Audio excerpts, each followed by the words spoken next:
Hi hello నమస్తే అండి. నాకు చాలా హ్యాపీగా ఉందండి ఈ విషయం మీకు చెప్తున్నందుకు. ఎవరైతే ఈ ప్రాబ్లమ్ ఫేస్ చేశారో వారు ఇంకా హ్యాపీ అవుతారు. ఎందువల్లంటే ఎక్స్ సర్వీస్ మెన్స్ ఎవరైతే ఉన్నారో వారికి ఒక గొప్ప వరంలాగా ఈ యొక్క ఫెసిలిటీ ఏదైతే ఉందో ఈసీహెచ్ఎస్ ఫెసిలిటీ అనేది అది ఎవరైతే ప్రాపర్‌గా యూజ్ చేసుకున్నారో వారికే అర్థమవుతుంది ఈ విషయం. ఈసీహెచ్ఎస్ అనేది మాకు ఎంత గొప్ప వరం అనేది. మనం చేసిన ఆ త్యాగాలకి వారిచ్చిన ఒక గొప్ప బహుమతి అనే చెప్పాలి ఈసీహెచ్ఎస్ అనేది. సో అసలు విషయానికొద్దాం ఇప్పుడు. ఈసీహెచ్ఎస్ కార్డ్ రెన్యువల్ అనే సిస్టమ్ ఎప్పటి నుంచి వచ్చిందో అప్పటి నుంచి కొంతమంది పరేషాన్ అయ్యారు. చాలామంది నాకు కూడా కాల్ చేసి ఈ యొక్క రెన్యువల్ సిస్టమ్ గురించి డిస్కషన్ చేయడము, అలాగే కార్డు బ్లాక్ అయినప్పుడు ఏం చేయాలని పరేషాన్ అయిపోవడం, ఇట్లా చాలా మందినే ఇబ్బంది పడ్డారు. అయితే ఫైనల్‌గా సెంట్రల్ ఆర్గనైజేషన్ ఈసీహెచ్ఎస్ ఇచ్చిన ఈ సొల్యూషన్ ఏదైతే ఉందో ఇది నేను ఈ మధ్య 2, 3 రోజులుగానే ఈ రెన్యువల్ గురించి నేను వెబ్‌సైట్ ఎప్పుడైతే ఓపెన్ చేసి చెక్ చేశానో, వారు పెట్టిన ఈ సిస్టమ్ ఏదైతే ఉందో నాకు చాలా హ్యాపీగా అనిపించిందండి. ఈ సిస్టమ్ గురించి మీరు కూడా తెలుసుకోవాలి. ఇందులో ఇచ్చిన ఈ అప్డేట్స్ ఏదైతే ఉన్నాయో.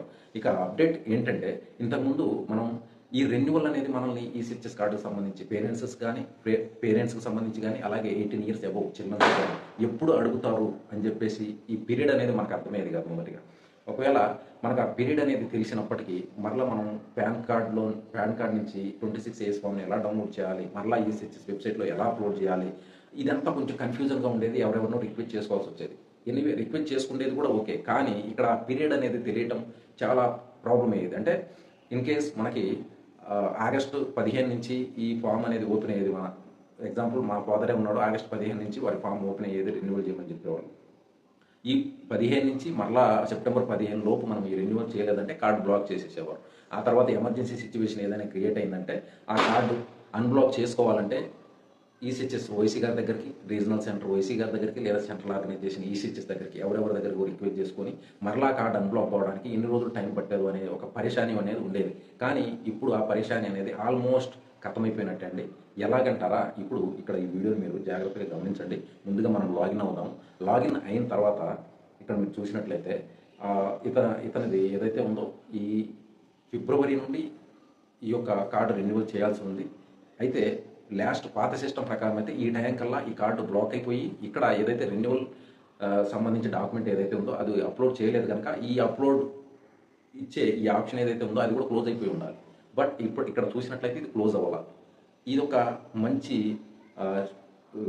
ఇది సిస్టమ్‌ని మన ముందుకు తీసుకురావడం జరిగింది. అంటే వారు దాన్ని అలాగే వదిలేయడం జరిగింది. వీరి దగ్గర అంటే ఎవరైతే బెనిఫిషియరీ ఉన్నారో వారి దగ్గర వారు ఎప్పుడైతే ఇది చూసుకుంటారో, ఎప్పుడైతే వాళ్ళ దగ్గర ఇన్‌కమ్ ప్రూఫ్ అవైలబుల్‌గా ఉంటుందో అప్పుడు దాన్ని అప్లోడ్ చేసే అవకాశం మనకిప్పుడు ఈ సిస్టమ్‌లో ఇంప్లిమెంట్ చేసి మనకు అవకాశం ఇవ్వడం జరిగింది. ఓకేనా? ఇక నెక్స్ట్ రెండో విషయం, మరలా మనం ఎప్పుడైతే ఈ డాక్యుమెంట్స్ మనము 26 ఏఎస్ ఫార్మ్ కానీ లేదా ఇన్‌కమ్ సర్టిఫికేట్ కానీ మనం అప్లోడ్ చేస్తామో, అప్లోడ్ చేసిన వితిన్ మినిట్స్‌లో ఆటోమేటిక్‌గా ఈ యొక్క రెన్యువల్ అనేది అయిపోవడం జరుగుతుంది. కార్డు కూడా అన్‌బ్లాక్ అయిపోవడం జరుగుతుంది. మనకు ఎటువంటి పరేషాని లేకుండా మన పేరెంట్స్‌కి గానీ, పిల్లలకి గానీ మనం వెంటనే మన ట్రీట్మెంట్ అనేది చేయించుకునే అవకాశం ఉంది. ఈ విధంగా ఈ సిస్టమ్ అనేది చాలా ఈజీ చేయడం జరిగింది. ఇంప్లిమెంట్ చేయడం జరిగింది. అలా వారు చెప్పినట్లు రెన్యువల్ చేసే అవకాశం ఉంది. ఇలా మన సైడ్ నుంచి మనం ఆ ఫార్మ్స్ అప్లోడ్ చేసి ఈజీగా మన కార్డ్‌ను కూడా మనం అన్‌బ్లాక్ చేయించుకొని ఈజీగా మన యొక్క ఫ్యామిలీకి ఈ హెల్త్ ప్రొటెక్షన్ అనేది ఇచ్చే అవకాశం కూడా మనకు ఈజీ చేయడం జరిగింది. ఇంతకంటే మనకి ఇంకేం కావాలండి. ఇది చాలా బాగా ఇంప్లిమెంట్ అనేది చేయడం జరిగింది. తప్పకుండా మనం సెంట్రల్ ఆర్గనైజేషన్ ఈసీహెచ్ఎస్‌ని అప్రిషియేట్ చేయాల్సిందే. మనందరం ఎక్స్ సర్వీస్ మెన్స్ అందరం కలిసి వారికి ఒక సెల్యూట్ తప్పకుండా చేయాలి మనం. ఈ విషయం తెలియక చాలామంది చాలా విధాలుగా పరేషాన్ అవుతున్నారు. ఎప్పుడు ఈ పీరియడ్ ఎప్పుడు ఏ డేట్ నుండి ఏ డేట్ లోపు మనం ఈ రెన్యువల్ అనేది చేయాలి? అసలు ఇది ఎలా చేయాలి? ఎక్కడికెళ్ళాలి? ఇలాంటి పరేషానీలో ఉన్న ఎంతోమంది ఎక్స్ సర్వీస్ మెన్‌కి ఈ ఇన్ఫర్మేషన్ అనేది చాలా యూజ్ అవుతుంది అనుకుంటున్నాను. తప్పకుండా అలాంటి వారికి ఈ వీడియో షేర్ చేయడానికి ప్రయత్నించండి.